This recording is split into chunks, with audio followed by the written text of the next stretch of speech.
Gracias por estar en este momento y poder compartir este protocolo, que como bien dijo Adelaida, fue Adelaida y Gilda, le dimos paso a las patologías que teníamos habitualmente después de la pandemia y empezamos a revisar qué es lo que estábamos haciendo bien y qué es lo que deberíamos modificar. Así que por eso también surge el interés desde el servicio de emergencias, actualizar los protocolos. Hay algunas cosas que han cambiado y otras no tanto. También es contarles un poquito, entendemos la realidad, yo particularmente vengo también de asistencia en el prehospitalario y comparto algunas, o compartí en algún momento algunas experiencias del prehospitalario y de los otros hospitales, ¿no? De qué tienen al alcance y qué no pueden hacer. Así que bueno, es contarle más o menos lo que estamos haciendo hoy actualmente en el hospital.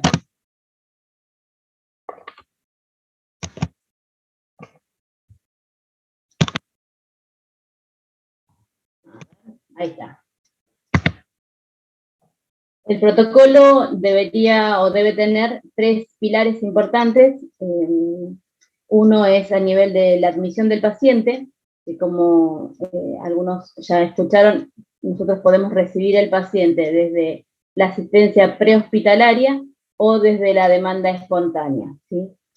Desde el prehospitalario, obviamente, uno de los criterios de calidad tiene que ver con el aviso del arribo de este paciente para que nosotros como servicio estemos listos y preparados para poder recibirlo con todo lo que necesita el paciente y dando también aviso a los otros servicios que vamos a necesitar para el diagnóstico precoz y rápido de este paciente, ya sea el servicio del laboratorio y el servicio de tomografía, ¿sí? Porque como repetimos todo el tiempo, debemos ganarle a la CV al tiempo la mayor cantidad de oportunidades para este paciente, ¿sí?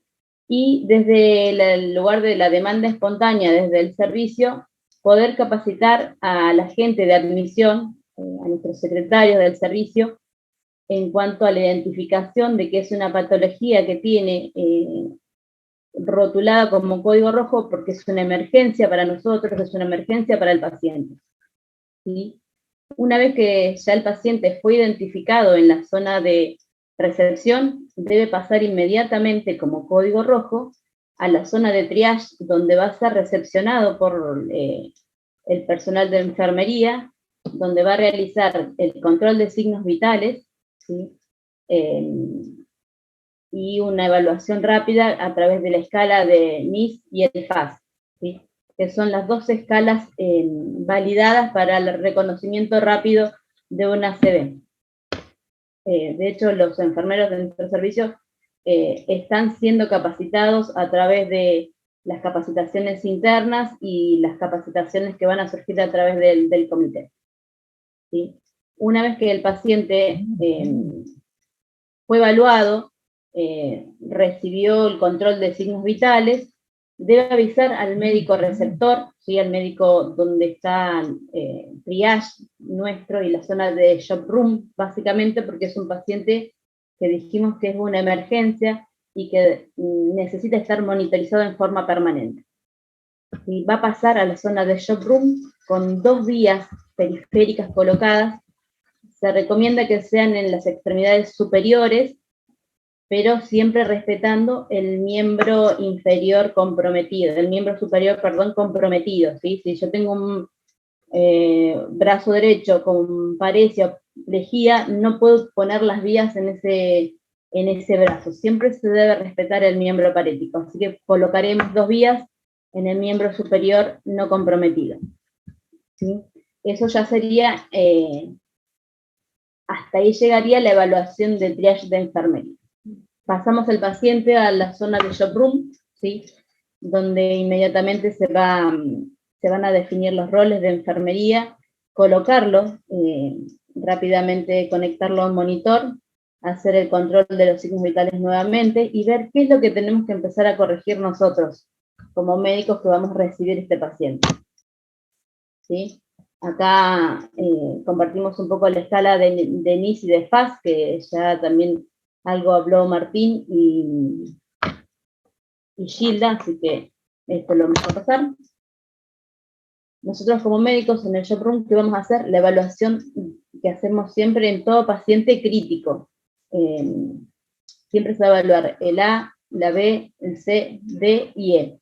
¿Sí? Vamos a evaluar si este paciente tiene una vía aérea permeable, si puede sostener una saturación mayor al 94%, si tiene algún deterioro neurológico que le impida sostener su vida aérea, es decir, que tiene un Glasgow menor a 8, y en este punto también podemos evaluar si este paciente no puede defender su vía aérea, con riesgo de vómito, colocar una sonda nasogástrica, siempre y cuando esta colocación de la sonda nasogástrica no implique el retardo en la evaluación de este paciente, ¿sí?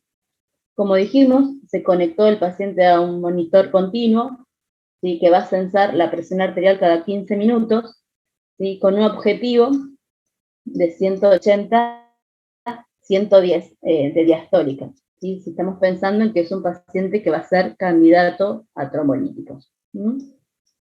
La temperatura también es muy importante que la tengamos en cuenta, tenemos que garantizar que el paciente esté con una temperatura menor a 37,5. La glucemia, también en este punto, como dijo Martín, es muy importante tener el valor de la glucemia con un objetivo entre 140 y 180 de glucemia, sería lo ideal poder mantener. Si en el momento tenemos hipoglucemia, debemos corregirla rápidamente, porque es uno de los mimics en el ACV, ¿sí? La hiperglucemia también debe corregirse, ¿sí? Si bien no es una contraindicación la hiperglucemia para el inicio de trombolíticos, lo ideal es poder llevarlo a valores por debajo de 400.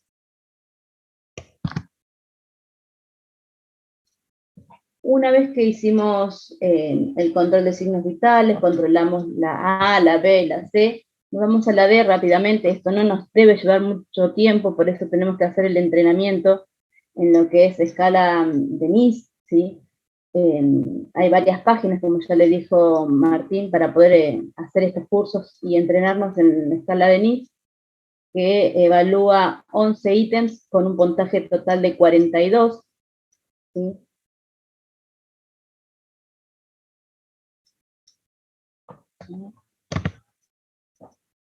Una vez que evaluamos el déficit neurológico que tiene este paciente, vamos a ir a la E, al examen físico rápido y dirigido de este paciente. Y en el examen físico, perdón, vamos para atrás, una vez terminado el examen físico, se solicitarán los métodos complementarios necesarios, ¿sí? Como se dijo, se activó ya previamente a la recepción del paciente en el Job Room el servicio de tomografía. Dimos un preaviso de que teníamos un paciente con un ACV en periodo de ventana, todavía acá no sabemos si es un ACV isquémico hemorrágico, pero ya dimos el aviso al servicio de tomografía que vamos a necesitar la tomografía en forma inmediata. Es importante que como médicos nos comuniquemos con el médico imaginólogo, que podamos informar el NIS y el tiempo de evolución, porque esto también les va a ayudar a ellos a tomar decisiones con respecto a las imágenes que ven y poder devolvernos rápidamente el informe, ¿sí? Informándonos puntualmente el aspecto, que son los criterios que vamos a necesitar a la hora de definir qué pacientes vamos a trombolizar, qué pacientes no vamos a trombolizar. Como dijimos, los métodos complementarios. Sí. Con respecto al ASPEC, nosotros durante muchos años no informaban el ASPEC, decían, no tiene nada, listo, ASPEC 0. Pero no, que no informen el ASPEC no significa que yo no lo pueda trombolizar. Si no informan el ASPEC y no es hemorrágico y estoy en periodo de ventana y tiene un NIS entre 4 y el número que nosotros le pongamos de acuerdo a la maduración que tengamos de nuestro equipo, o si solo tenga disartria, que ya con 1 ya se puede trombolizar, lo podemos trombolizar, ¿no? Claramente cada score nos permite ampliar el periodo de ventana o evitar el riesgo de sangrado en la medida que vayamos madurando como unidad de stroke, ¿no? Exactamente. El ASPEC, si bien es parte del informe que nos va a dar el imaginólogo, si nos informan un ASPEC normal, es decir, o no nos informan el ASPEC y lo asumen como normal, si uno habla con él, siempre es una escala tomográfica, que el normal nos va a dar 10, y cada territorio comprometido va a ir restándole un punto. De hecho, un ASPEC menor a 7 también tiene una contraindicación para utilizar trombolíticos, ¿sí? No así con la trombectomía, que se amplía hasta un ASPEC de 6. Bueno, en este caso ya pedimos los laboratorios, pedimos la tomografía. El laboratorio no es algo que nos debe demorar tomar decisiones. ¿En quién por ahí nos podemos llegar a tomar un poquito más de tiempo y ser más precavidos? En el paciente que esté anticoagulado. ¿Sí? Ese por ahí nos va a dar un poquito más de trabajo esperar ese laboratorio.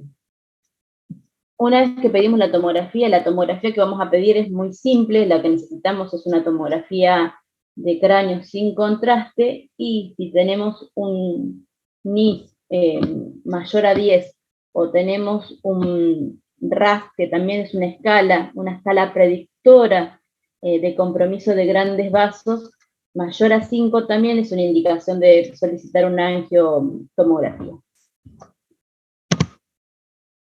Bueno, entonces solicitamos la tomografía del paciente, nos informan que el paciente no tiene una hemorragia, tiene un ASPEC menor a 7. ¿Qué vamos a hacer con este paciente? Aparte de avisar a los otros servicios que van a participar de este trabajo, de este tratamiento, que es el servicio de terapia intensiva, en este caso el hospital tiene una unidad de neuromonitoreo, ¿sí? Si el paciente no tiene grandes complicaciones, probablemente suba a la unidad de neuromonitoreo las primeras 24 o 48 horas. Y vamos a hablar con el médico de hemodinamia, ¿sí? Que es el que va a hacer la trombectomía, para informarle al paciente que tenemos. Es muy importante que tengamos los protocolos en cada servicio ajustados a la realidad de cada uno de nosotros, ¿sí? Que esté escrito, que lo podamos tener en forma práctica y accesible, que lo podamos interpretar todos, así como hay algunos que va a estar más entrenado que otro, la guardia fluye todos los días, entonces es importante que estemos entrenados, y si nos cuesta un poco, tener los machetes, tener las tablas de Cheslick para poder ir verificando cuáles son las indicaciones, cuáles son las contraindicaciones, porque son muchas las contraindicaciones, a pesar de que cada vez tienden a corregirse algunas y poder meter a estos pacientes en protocolo de trombolíticos o de reperfusión. Antes de hablar de las contraindicaciones, tendríamos que charlar un poquito de cuáles son las indicaciones. Las indicaciones son bastante amplias. Nos piden que para tratamiento de reperfusión de trombolíticos sea un paciente mayor de 18 años, que tengamos una tomografía que descartó el sangrado y que el paciente no tenga alergia al trombolítico, ¿sí? Una vez que tenemos esos 3 puntos, nos vamos a las contraindicaciones. ¿Qué paciente no podría recibir trombolíticos? ¿Sí? Y ahí entran todas las patologías cerebrales, que tengan hemorragia, que tengan traumatismos graves en los últimos 3 meses, que tengan historias de tumores o de sangrados en los últimos 3 meses, que tengamos síntomas muy sugestivos de que lo que estamos evaluando sea un paciente que tenga una hemorragia subaracnoidea. Ese también es un paciente que probablemente tenga contraindicaciones, evidencias de hemorragias activas, neoplasias gastrointestinales que hayan tenido un sangrado en los últimos 21 días.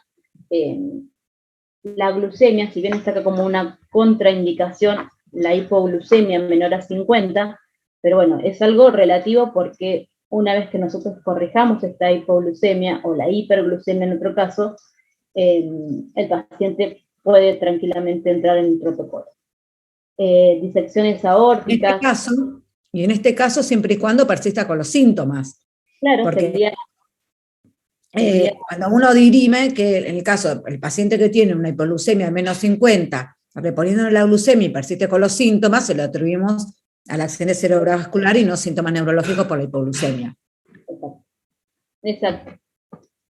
En los pacientes con hipertensión arterial refractaria, es decir, que ya hicimos tratamiento con la betalol en bolo, con bomba de infusión, no pudimos mejorar la presión y seguimos con el nitroprusiato, que es lo que nosotros hacemos en la guardia.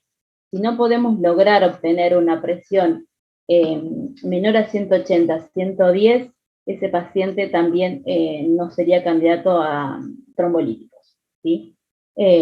Una plaquetopenia menor a 100, tratamientos con heparina las últimas 48 horas, tratamientos anticoagulantes vía oral, como el acenocumarol, que están recibiendo tratamiento actual.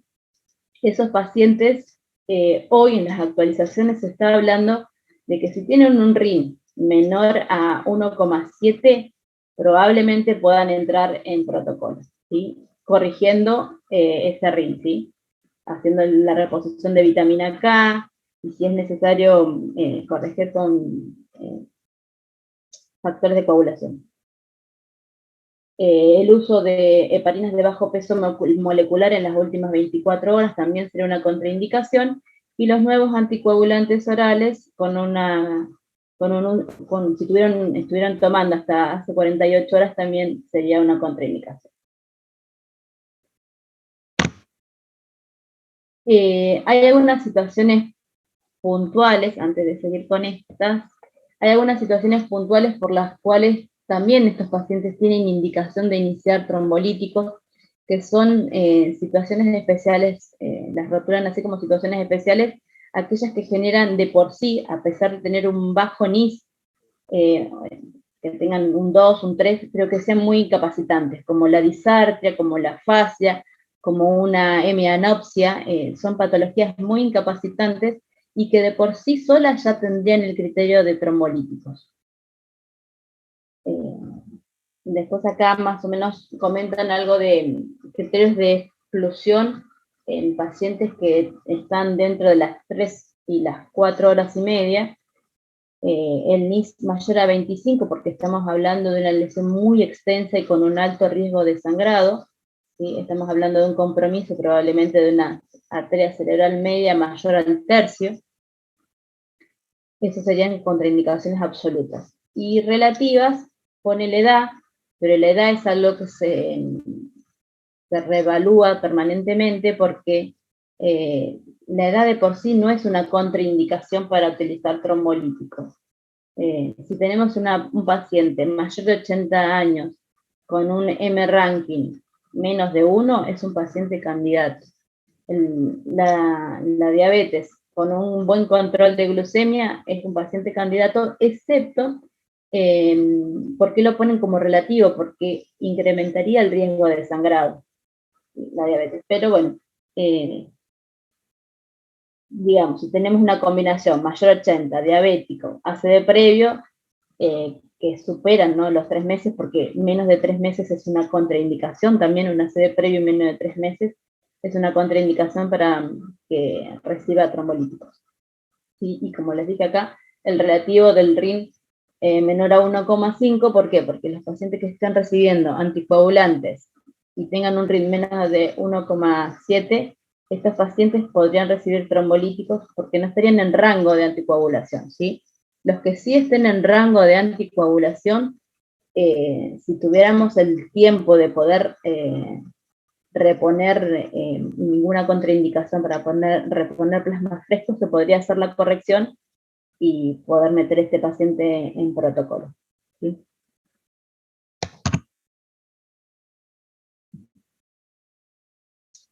Las imágenes, como hablamos, la estrategia terapéutica está basada en la ventana terapéutica. ¿Qué quiere decir esto? Desde que inicia los síntomas hasta que nosotros evaluamos qué tratamiento va a iniciar el paciente, ya sea trombolíticos, trombectomía mecánica o los dos.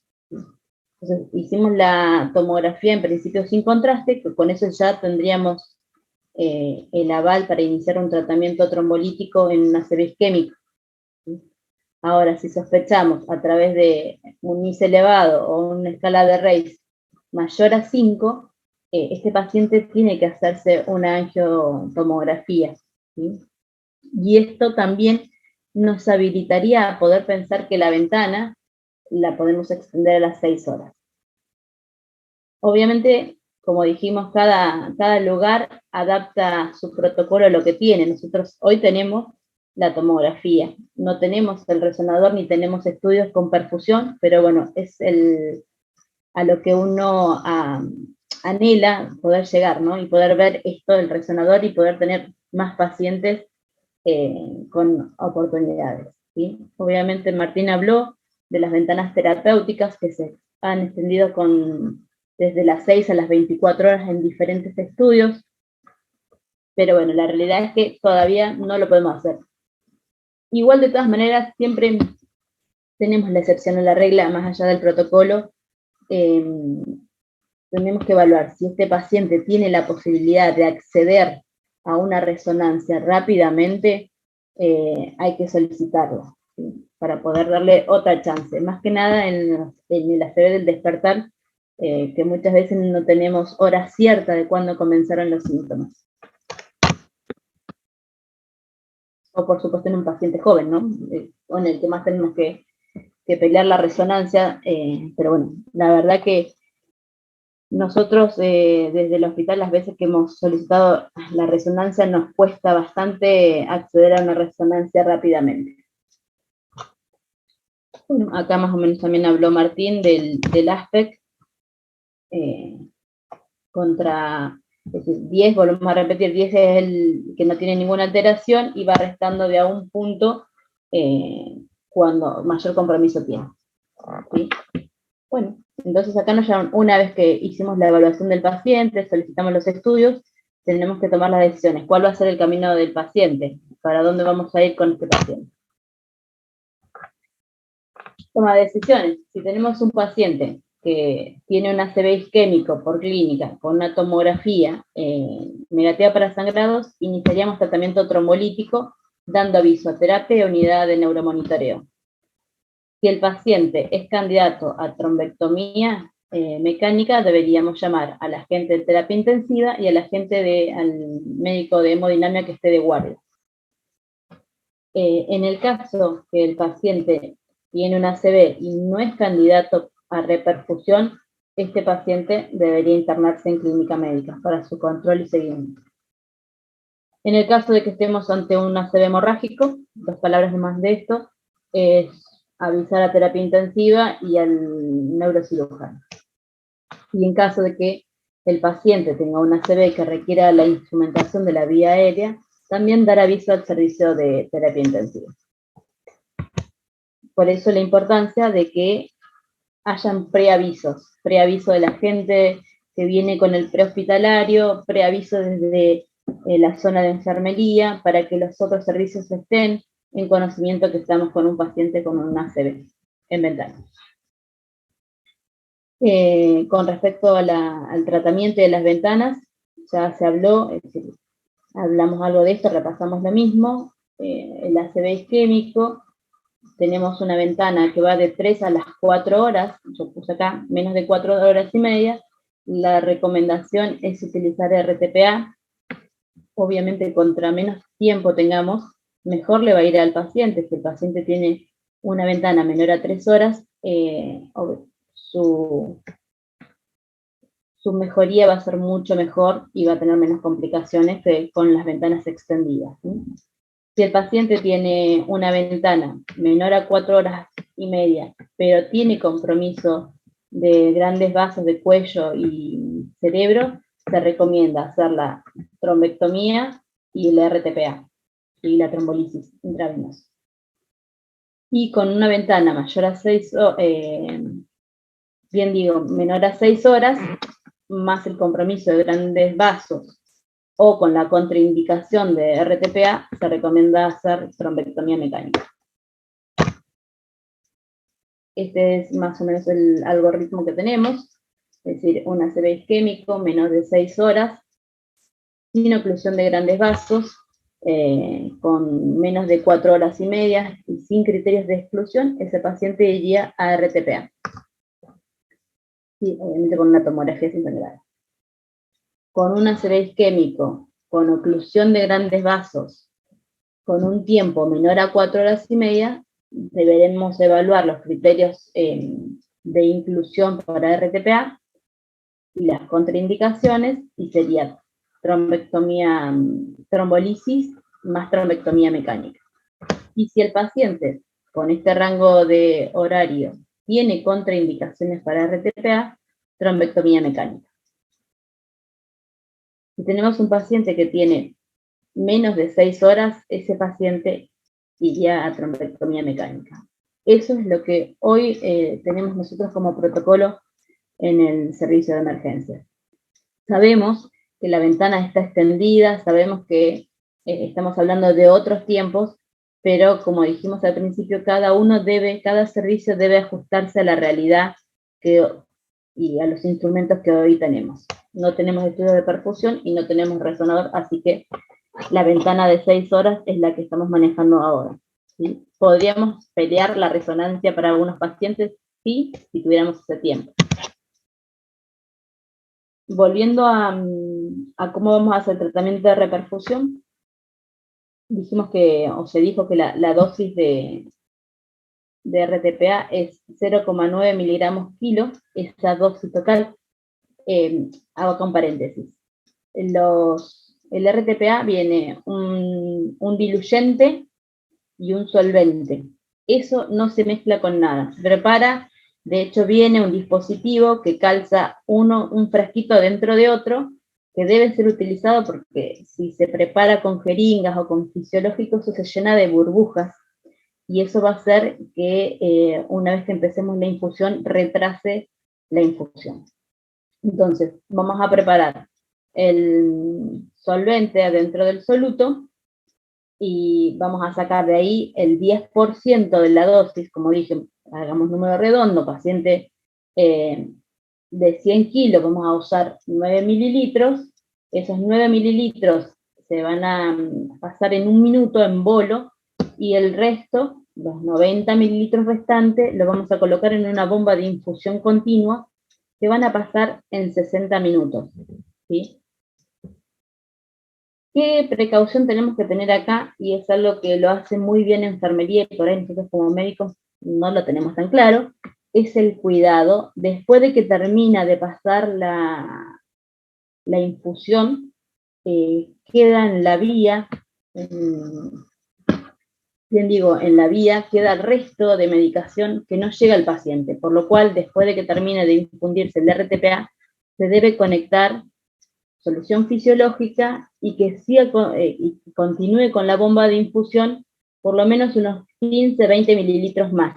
¿Por qué? Porque queda parte de la medicación en la tubuladura, que si le conectamos un fisiológico a chorro, vamos a hacer otro bolo endovenoso, que no sería lo ideal para el paciente. Tenemos que seguir manteniendo su ritmo de infusión continuo, ¿sí? ¿Qué más? Que hablamos acá quería hacer un poco algo de hincapié de lo que se habló del manejo de la hipertensión arterial.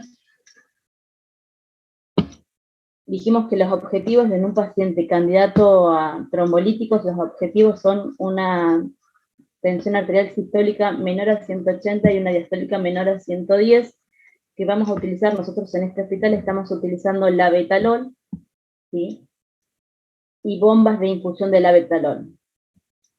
Y en el caso, que de hecho es una recomendación 1A, el uso del labetalol. De no contar con labetalol, la opción que hemos utilizado en algún momento, o en alguna hipertensión refractaria, el nitroprusiato, o cuando tengamos alguna contraindicación para el labetalol. El nitroprusiato también es una indicación para utilizar y control de la presión arterial. Y ahí tienen la dilución y las dosis de infusión. Una vez que el paciente está con estos valores de presión, estamos en condiciones de arrancar la infusión, y se va a controlar la presión cada 15 minutos durante 2 horas. Después el paciente va a continuar con su monitoreo cada 30 minutos durante las 6 horas posteriores. Y si en el medio de esto, de la infusión, el paciente aumenta la presión nuevamente, debemos corregir la presión para continuar con la infusión.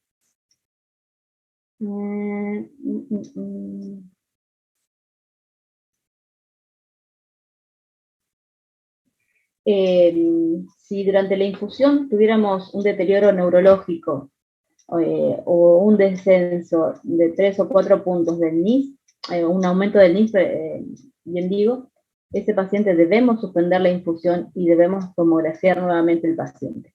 Si el paciente descarta el sangrado y hemodinámicamente está compensado, estaríamos en condiciones de reanudar la trombolisis. ¿Sí? Hasta terminar, por supuesto terminar.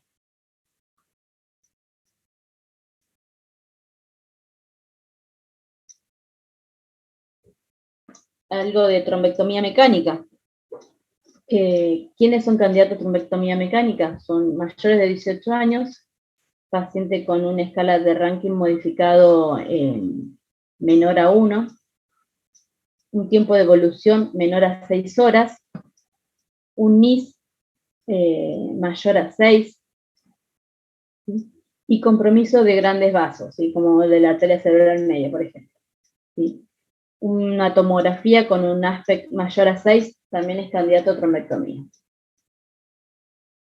Algunas de las contraindicaciones más específicas de trombectomía mecánica es el recuento de plaqueta, una plaquetopenia menor a 30.000, el tratamiento con anticoagulantes, que esto ya lo dijimos que está en revisión, y el tratamiento con anticoagulantes vía oral cuando tienen un RIM mayor a 3. Esas serían contraindicaciones absolutas de trombectomía mecánica.